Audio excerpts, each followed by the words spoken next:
Every single day, you voluntarily give hundreds of data points to giant multi-billion-dollar tech companies. But, in the worst possible scenario imaginable, how could all this data be used against you? If some corporation or perhaps the government had the motivation to do so? The answer may terrify you. But first, let's take a look at a place that is already using people's data to test the limits of human rights. China. China is run by a communist party, and they have begun to show the world just how dystopian the country can become in the digital age. You may have already heard about the social credit system currently being trialled across China. The idea has been around in China since 2001, and it's expected to be fully operational across all of mainland China by 2020, affecting and controlling 1.4 billion people. In case you haven't heard of it, here's a quick lowdown. Every citizen is given a social credit score, which is similar to the financial credit scores we have in the West.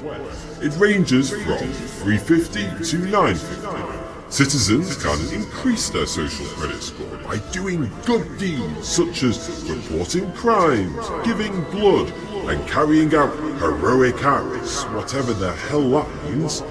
But it will get knocked down if they jaywalk, commit crimes, are loud in public, or drop cigarette butts or other litter on the ground. But it gets even scarier. The aim is for the whole system to be automated, and China is working with private companies to actively develop AI systems that monitor citizens 24/7, online and offline. China currently has the largest CCTV network in the world, by a large margin, with over 200 million cameras currently installed nationwide, and the government says they are aiming to increase this to 600 million by 2020.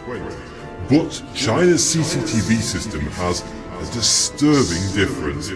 It is powered by artificial intelligence. CCTV in China can recognize faces in a split second and match it to a huge database of over 1 billion people. It can even recognize what people are doing in real time. Are they crossing the street illegally? Are they arguing with someone? The camera knows, and if it detects such activity, it can automatically deduct a few points from that individual's social credit score. The cameras are able to recognize license plate numbers and can do the exact same for bad driving behavior.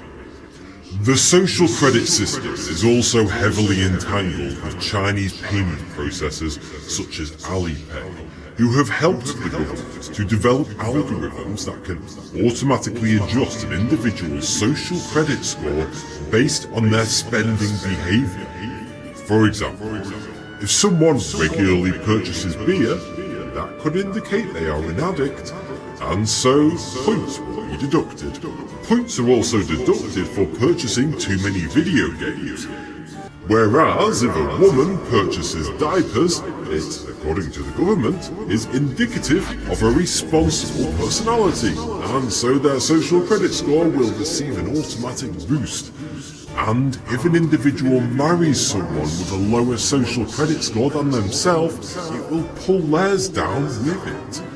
As you may imagine, this terrifying system crosses over to the online world. The Chinese government monitors the social media posts and web browsing activity of every one of its citizens. If they post anything negative about China or the Communist Party, then their score is reduced. Similarly, any online activity that China deems to be negative, such as spamming, angry posting, or simply visiting the various websites, will put black marks on people's records. People with low social credit ratings are named and shamed in public. Large digital billboards in shopping malls and train stations show the faces, names and addresses of local residents with the lowest scores. There is even a mobile that shows the names and locations of anyone with a low score in your vicinity in real time. Whereas so-called model citizens are venerated on local information billboards in town squares. If a citizen's social credit score falls below a certain threshold, they are automatically placed on a blacklist. The blacklisted individuals are banned from purchasing train or aeroplane tickets. They cannot apply for a loan or rent a flat. They may not even be able to get a phone contract, and their social media accounts are closed down. They are effectively forced out of society and become prisoners within their own home. And they have usually not committed any crime. But the scariest part about China's social credit system is not the system itself, but how the people of China seem to be so openly accepting of it. Whenever Western journalists interview Chinese citizens, all they can do is rave about how much it has improved their lives and community. But then, speaking negatively about the system itself is grounds for one's score to be severely reduced. And Chinese expats who have escaped the system tell a completely different and more dystopian story. Also, the entire system will naturally appear more totalitarian to any Westerner because we are brought up with genuine liberties and an individualist mentality, whereas China has a history of the state ruling with an iron fist, and the people are raised in a collectivist mentality, where the state is prioritized over any one person. Whether or not a social credit system would ever be implemented in the West is no. For the sake of basic human rights, let's all hope it isn't. But the amount of data you voluntarily hand over to Silicon Valley companies each and every day means they have enough of a digital portrait of who you are to turn on a social credit system tomorrow, if they or the government design it.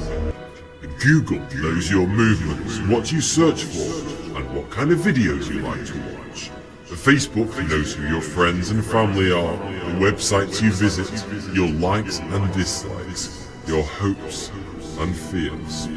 Google, Apple or Facebook knows your exact spending habits depending on whether or not you have linked your bank card to any of their services. And this is just scratching the surface. Using complex AI-driven algorithms, these companies are able to data mine facts about you that you may not even know about yourself. They can predict when women are pregnant based on their recent purchases, sometimes before the mother knows. They can predict where you are going on holiday before you even think about booking it. But, of course, China differs ideologically from the West. China uses all this personal data to give the state greater control over the people, whereas the US and most of Europe uses that very same data to sell people products, which I guess is slightly better than putting people in the world's largest open-air prison, as some journalists have equated China with recently. You may have noticed how so-called personalized ads follow you around the web. If you watch a video on YouTube about the latest smartphone, you'll be bombarded with ads about that phone for the next week. Today, ads can get creepily specific. Advertisers can choose to target overweight female cat owners who live on a particular street, are aged between 50 and 54, and have a secret crush on Phil Collins, if they want to. All because of the data that those targets freely gave to companies such as Facebook, Google, and Apple. But, believe it or not, this is only the tip of the iceberg. Over the next decades, advertising is going to become more targeted towards you and more seamlessly integrated throughout your daily life. It will get to the point where you won't know what is and is not an advertisement. As you walk through town on your way to work, screens in shop windows will show you advertisements that only you can see. Everyone else around you will see something completely different on the same screen, personalized for them only. If you ate brand X cereal that morning, then the advertisement will know that and suggest that tomorrow you try brand Y cereal instead. Furthermore, your smartwatch will pick up on subtle biometric clues to learn how you felt about that advert, whether you responded to it positively or negatively. This information will be automatically and silently relayed to Big Tech, so they know whether or not to show you that advert or similar adverts again in the future. Adverts will no longer be about what you want and desire, but they will be based on your emotions and how you feel from day to day, from minute to minute. Your wearable smart tech will likely be able to tell when you're having a good day and when you're feeling a bit down in the dumps. Your mood will affect the advertising you receive in real time. If you're feeling upbeat and outgoing, you may receive adverts for local theatre shows. But if you're in no mood to go out that evening, you'll more likely receive ads for a new film you can rent on your smart TV. Perhaps right next to another ad for the local pizza takeout. But what if your data is used for more than advertising? What could a dystopian political system do with all that data to make your life utterly miserable? You've already heard about the horrors of China's social credit system, but could it come to the West? Could it get any worse? Unbelievably, yes. The first way that your data could and is being used against you is in the court system. Eyewitness testimonies are fraught with issues. They have been proven to be unreliable by numerous studies. But what is extremely reliable is your digital data. Police are increasingly using data collected from people's phones and various smart devices to collect evidence for a court case. Recently, a woman in Pennsylvania accused a man of raping her during her sleep. But when police examined the data logs of her Fitbit, it revealed that she had been awake and walking around at the time when she reported the rape happened. So, instead of the man being charged, the woman was charged with false reports to law enforcement, false alarms to public safety, and tampering with evidence. Had it not been for her Fitbit, she may have gotten away with it. But what if a Chinese-style social credit score came to the West? Well, perhaps it's already here. The banks and various finance companies already use a tried and tested credit scoring system to decide whether or not to lend an individual money. But it's fairly one-dimensional. It checks your address history, your voting record, and how good you have been at paying back loans in the past. But there's a new credit reference agency in town. Lendo. Lendo is a Singapore-based company that currently only operates in emerging economies such as Mexico, the Philippines and Colombia. But it's testing the waters for profitability, but if it is a more profitable model than the traditional credit score industries, then it will be difficult to stop it from entering the US and European markets. Instead of looking at your borrowing history, Lendo analyzes your social circle. It looks at who you're friends with, what they do for a living, their hobbies and behaviors. The idea is that if you surround yourself with a circle of what some people may refer to as lowlifes, then you yourself are less likely to be financially responsible and pay back your loan, and you will receive a low credit score. But if your friendship circle consists of doctors and lawyers who play golf at the weekend, then you will get top marks and a great credit score. As this kind of social big data technology continues to enter the world of financial tech, it's going to get harder and harder to tell the difference from what China is doing right now. But, however data is used in the coming decades to control and coerce the population, those who will suffer the greatest are today's youth, the next generation. Everyone who spent the majority of their childhood in the previous millennium, the pre-2000s, only began using social media after they hit adulthood. So most of the data they have entered into the ominous cloud was during their post-teen years.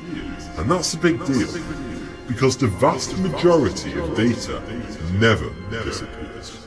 You can look back at your tweets, Facebook posts, and emails from over 10 years ago.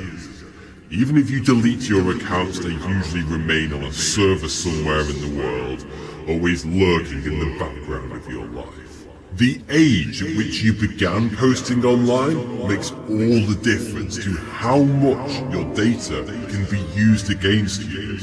For one simple reason: we are all utterly moronic when we are teenagers.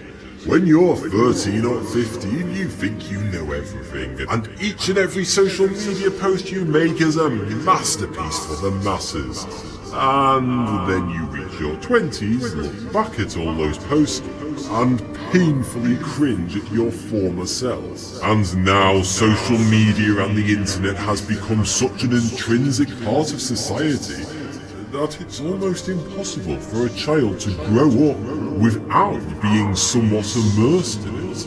Teenagers today live their entire childhood online.